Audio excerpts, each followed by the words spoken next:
That was me. I'm really sorry. I just wanted to start out the year in the proper frame of mind. Dave, is this thing working? Or? Yeah, we can hear you. Shout into it, sir. I have to shout into Yeah, it? get close.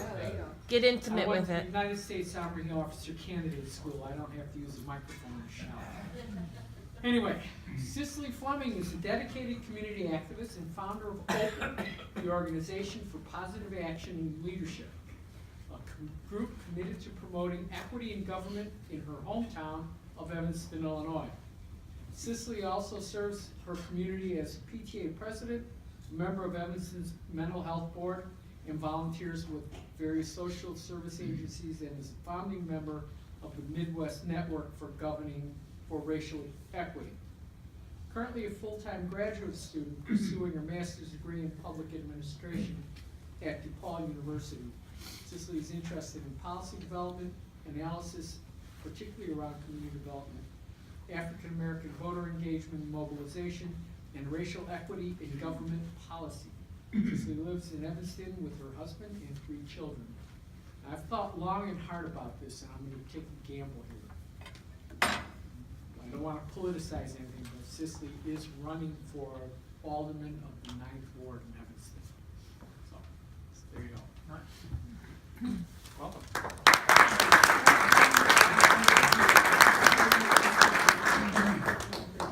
All right, thank you all very much for having me. I just realized as Jean was reading that, the benefit and downsizing, benefit and what's the other word for it? Downside, thank you, of cut and paste, because that bio, actually I finished my degree, so I'm very proud to report that. I have finished my degree, it is in public administration, but I do thank you all for having me here at the Rotary. I have to say, as a native Evanstonian, I always thought that the Rotary was some kind of international medical building, because all I ever saw was the polio sign.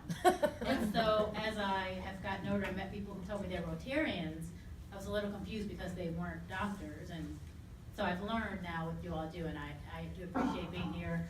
And learning more about you, I realized that I probably should be a Rotarian, because I do very much believe in your motto. I believe in your motto of service above self. I really value that in my personal life, and it was what led me to actually get with some friends and found the Organization for Positive Action and Leadership.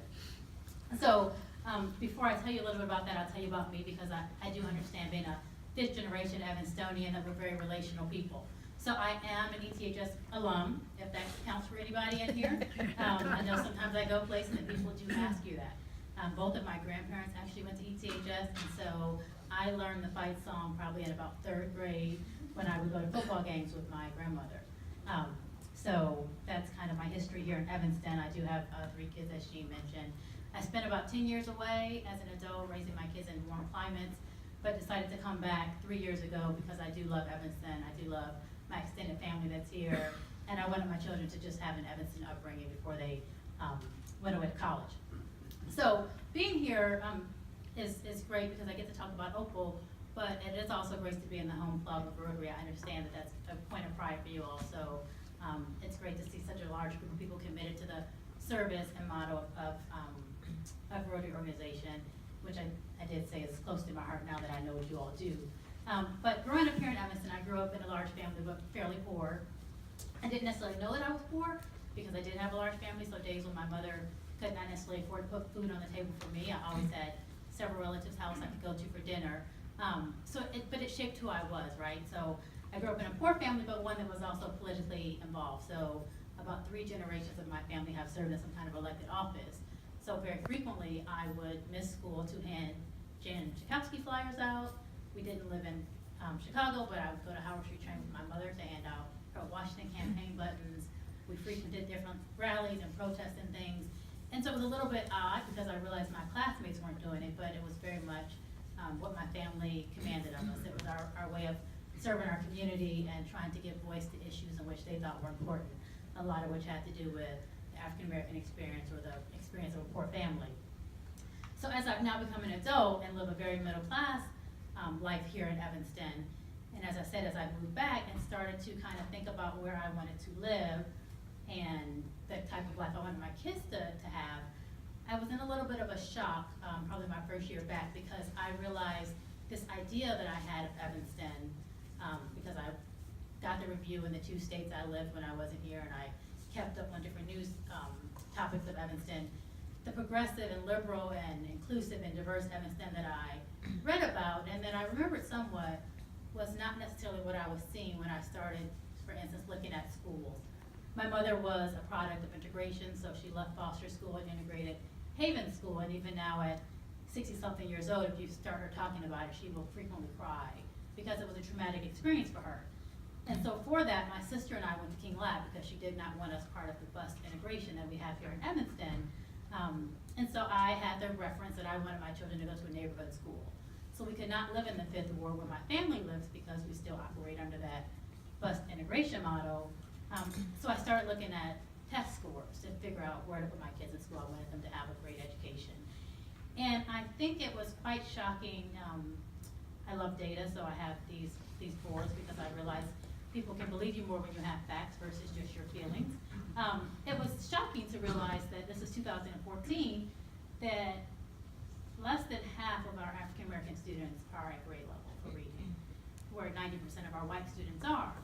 And I think that we're all logical people to understand that people don't have learning deficits based on race. And so that led me to think, what's happening in our schools that we have these great disparities by race. So after I kind of looked at that initially and got my kids situated and they're having a lovely school experience, and I definitely love public school, it just led me to think, what else is happening here in our city, and how can I be part of a solution to address that? Because everyone I know who lives here because we love Evanston. And we think Evanston's a model city for a variety of reasons, and it's why I moved back here. But because I have the privilege of being home full-time with my children, and because I had the upbringing I did about being proactive when you see a problem, I really had to think about what I was going to do if I was going to live here to make the city a better place for everybody. Not based on your race or your income or your lineage, but just because you are an Evanston resident and we value our residents here. And so I was able to kind of rally some friends of mine to think about what we were going to do to just rectify these different issues. Some of them cared about policing, some cared about education, some cared about economic disparities. And so we decided that we were going to look at our political system, and more so our governing bodies, because that's who makes decisions here in our city. So we have 2 school boards and our city council, and they pretty much make decisions that affect all of our lives better, whether it's hiring our superintendent or increasing our parking meter fees. And so we decided to focus on that if we wanted to kind of change some things in our city here.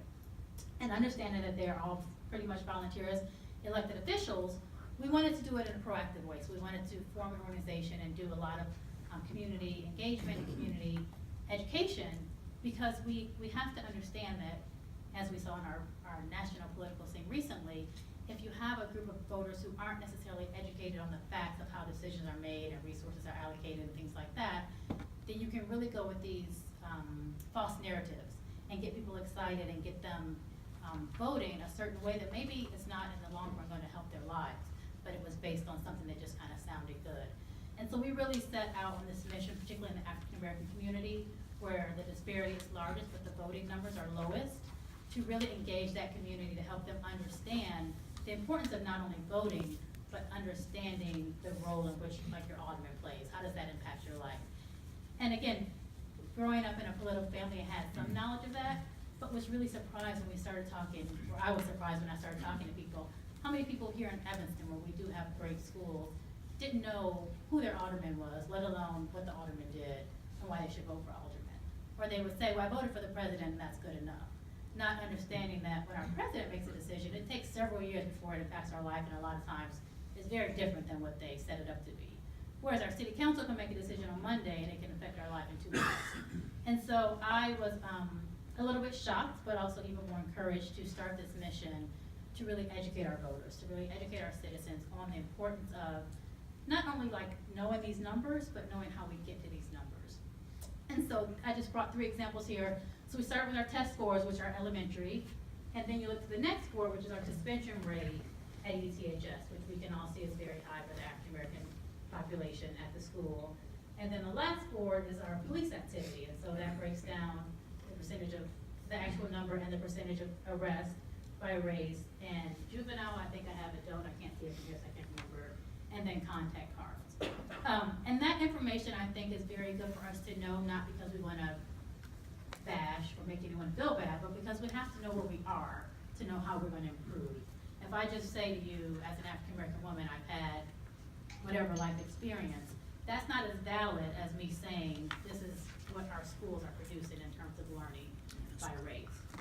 And so we start with a lot of data and open because we want people to understand that this is not necessarily about feelings and life experience as much as it is about outcomes in our society.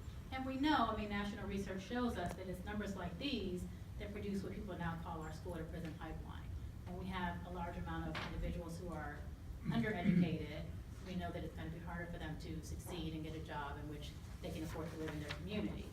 And when you can't afford to live in your community, if you have a family member you can live with, or you can become homeless, or you can turn, unfortunately, to a life of crime because it's the way that which you survive.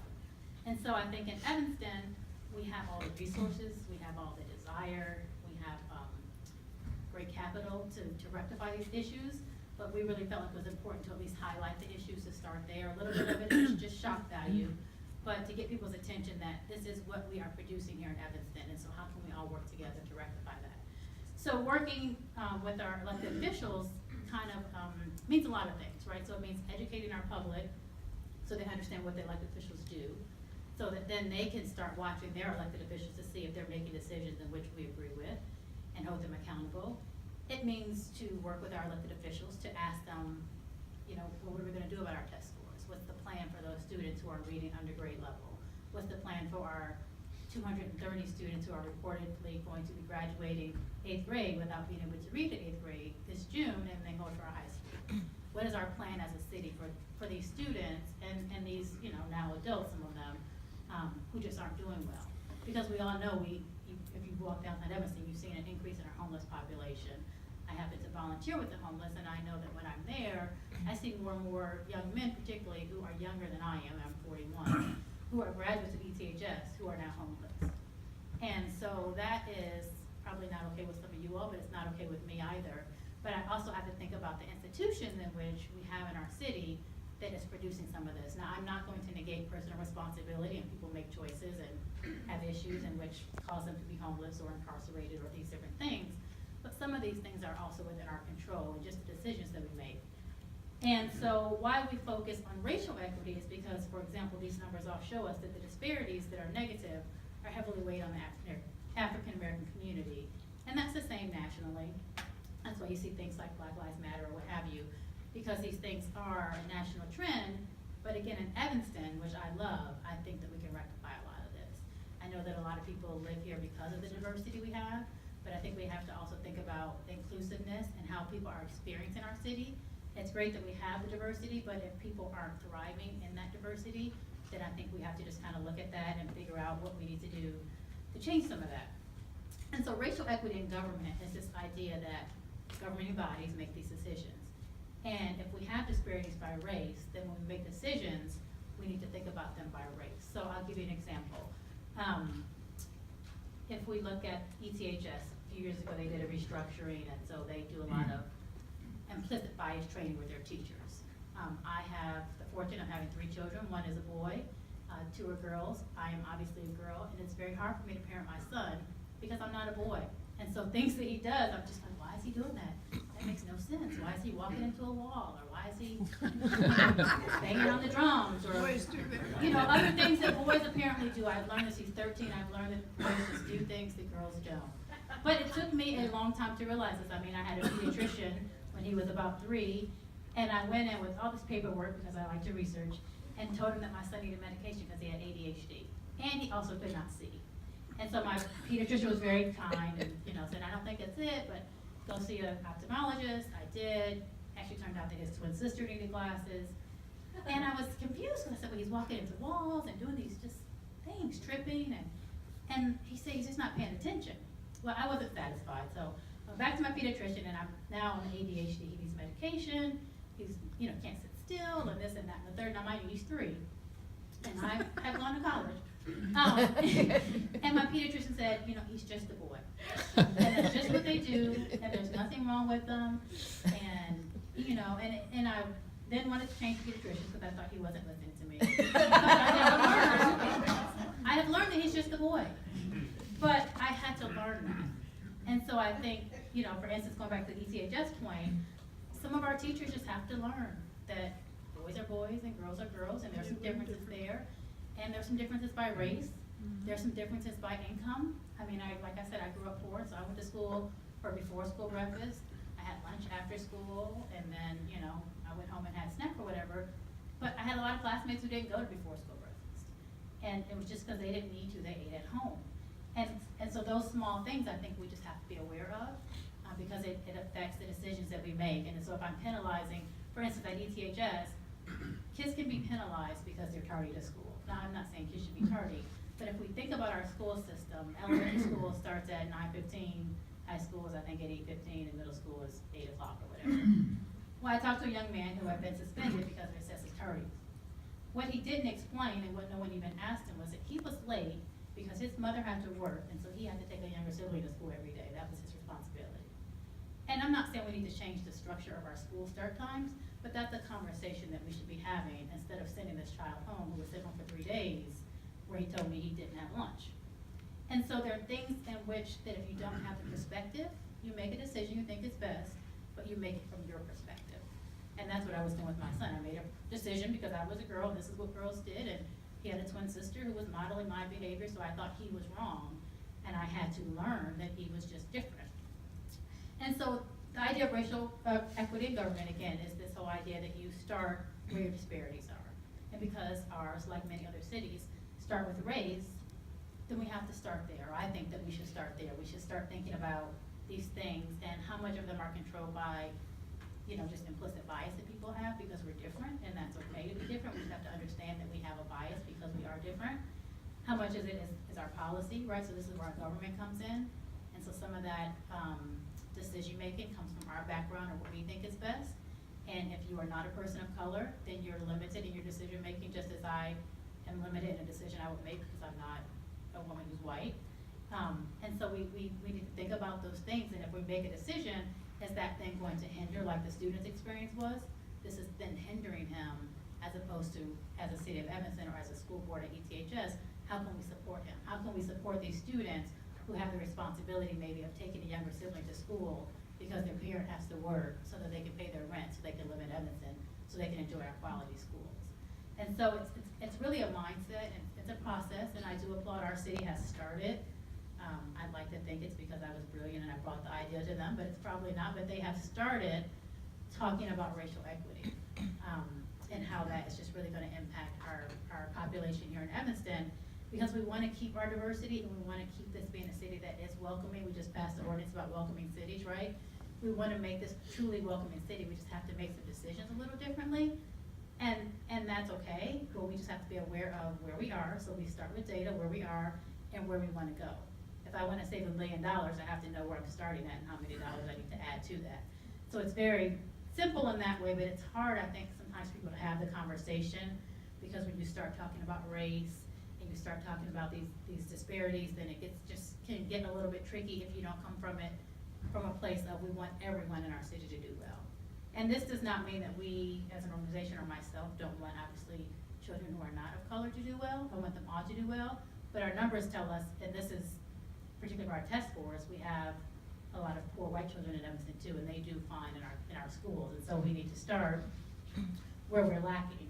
Another thing that we like to talk about at OPAL is a little bit of history. Now, this doesn't have to do as much with,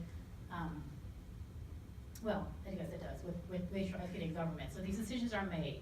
So if we think about where we have the highest crime in Evanston, a lot of it, violent crime, at least that you hear about, right, is in the 5th Ward, which is historically African American, and that is because of redlining that was a practice all over the U.S.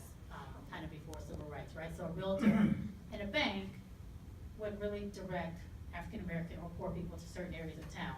And so in Evanston, that happened in the 5th Ward. Now, I wasn't alive then, so some of this is just history I've learned from family, some of it's history I've learned at the History Center. But, so when you have communities like that, so even like the ones on the south side, people are relegated there, they're mostly poor. We know that poor people have lower health outcomes. They usually don't have quality schools, they usually don't have access to a lot of services.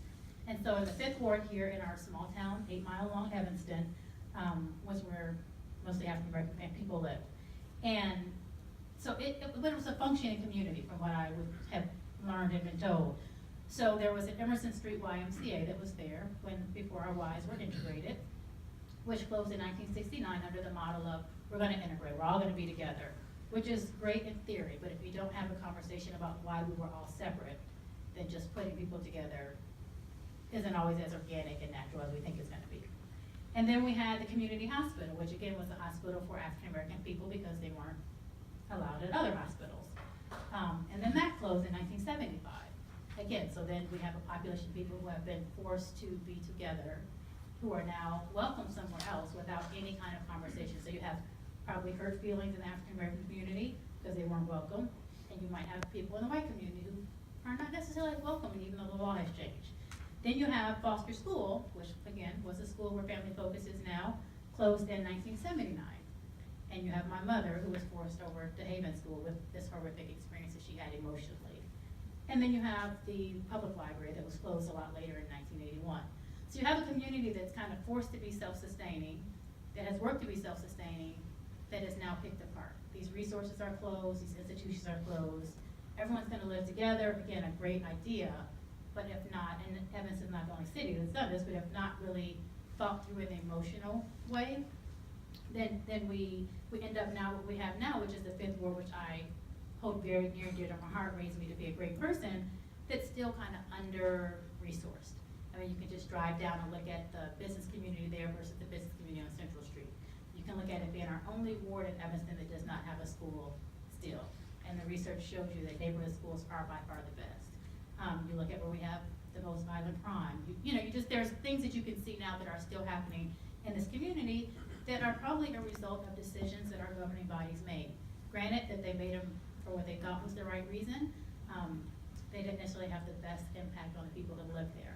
And so that's why another part of what we talk about at OPAL is a lot of community engagement, a lot of conversations with people about their life experience, understanding that everyone's life experience can't be all mushed together and make some great policy, but people do have life experiences, people do want the best for their kids, and I think if we have these conversations on the government level in a more intentional and value-based way, then we will see that everyone's not having the Evanston experience that we might think they're having. And we can kind of work towards that. And then I just want to leave you with a few other numbers, because again, I am a numbers person, so bear with me. But PolicyLink, which is an organization in California that works a lot on equity and inclusion and collective impact, what Steve can tell us all about when he talks at another time, judges equity, and particularly racial equity of the city, by looking at what their outcomes are. And so if we think about our Evanston outcomes, and some of these again are controlled by our governing bodies, some of these are just individual life stories, but for our median earning by race, and I think these are from 2014 or maybe 15. So white males in Evanston make about $81,000, $81,900. Black males make $41,000. Latino males make $31,000. Our unemployment rate is about 25% for black men, 9% for Latino men, and 4% for white men. Our students who finish ETHS, who are deemed college ready, this is based on the ACT reading score, 20% of black students are college ready, 86% of white students are college ready, and 31% of Latino students are college ready. So our police numbers are up there. You can peruse those at another time, but they're not great either. Now this has changed, I will admit this, but it is an interesting fact that I wanted to bring up there. So District 65, we have an executive staff, I think there's 9 people. We have 1 person of color. At City of Evanston, we have 60 senior staff, I think this has changed by 1. 11 are people of color, 2 are African American. And at our Public Works Department, which when I was a little girl, so that's the big trash sanitation, when I was a little girl, it was like I can remember my uncles talking about how great it was to get a job in the sanitation department. 36 black people work in the sanitation department. Now, we have 2 black people who work in the city management department. And I think, if I'm correct, we have 3 African Americans who work in the water department. So this is just an another example of where we have these glaring disparities by race. And so, again, a lot of things go into that. But if we think about the Evanston in which we want to live in, or we think we live in, I think if more people knew these numbers, they would not be okay with that, and they kind of want to know what's happening, or what can we do, or if there's anything we can do. And so that's what we do at OPAL. We try to get information out, we try to really push citizens to be informed, particularly when we come up this local election. We saw, despite who you voted for in the national election, we all know that it was a little bit of a different election. And we're starting out with a little bit of a different election here in Evanston. And so our push is for people to be informed and educated voters, not only to allow decisions to be made for them, but to have a voice and to participate in those decisions. We have a ton of boards and commissions people can get on. There's a lot of ways to get involved, but people do have to make the effort to get involved. At the same time, we push our elected officials to, even if no one ever shows up at city council meeting, your charge is to represent all of Evanston. And even as Jean said, I'm in the 9th ward, my charge is to represent the 9th ward, understanding that it is one of 9 wards in Evanston. So if we have the opportunity to build a nuclear power plant because it's great for our ward, it's not great for all of Evanston. And so that's really the charge that we push our elected officials to think about. There are decisions that we're gonna have to make that are not gonna be great for everybody. I'm a realist and I understand that, but we have to have the conversation. We need to engage our community. We need to know where we're starting at. We need to know where we wanna get, and I think we all have to do our part to give a little bit more than we take, or to do a little bit more than we usually do, or to have some uncomfortable conversations to get us to be the Evanston that we, I think, all want us to be, particularly given that we are all unsure about the next 4 years and our national climate. I'm unsure about tomorrow and our state climate. So I think we do really have to be guarded about being intentional to get Evanston where we want it to be. And I think that, I mean, you guys are service above self, and so this is a great charge for the beginning of your year. You don't have to join, you know, my path to people doing this, but there's plenty of work to be done, so I'm excited to see what you all will do. I am excited for the local election here in Evanston. I'm sure you all are registered to vote, but if you're not, you can register online. There are some materials that I passed out just about OPAL. They're just some, you know, very general marketing materials, but you can always email or visit our website. We will be having 3 separate candidate forums because the field is so big. We'll have an education forum with the NAACP, and then we split city council in 2. But that's an opportunity for you to come out and hear and ask questions of the candidates who want to have your vote. And make sure you know what they're committing to you, so when you vote for them, you know exactly how to hold them accountable, because that is job number 1 is us for voters. So thank you all so much for having me. Oh, you have a question. What grammar school did your kids go to? You didn't say. Oh, so my little one is at Dawes. I have an 11-year-old who's at Dawes in 5th grade, and I have those 13-year-old twins who are in 8th grade at Shoot. Any other questions?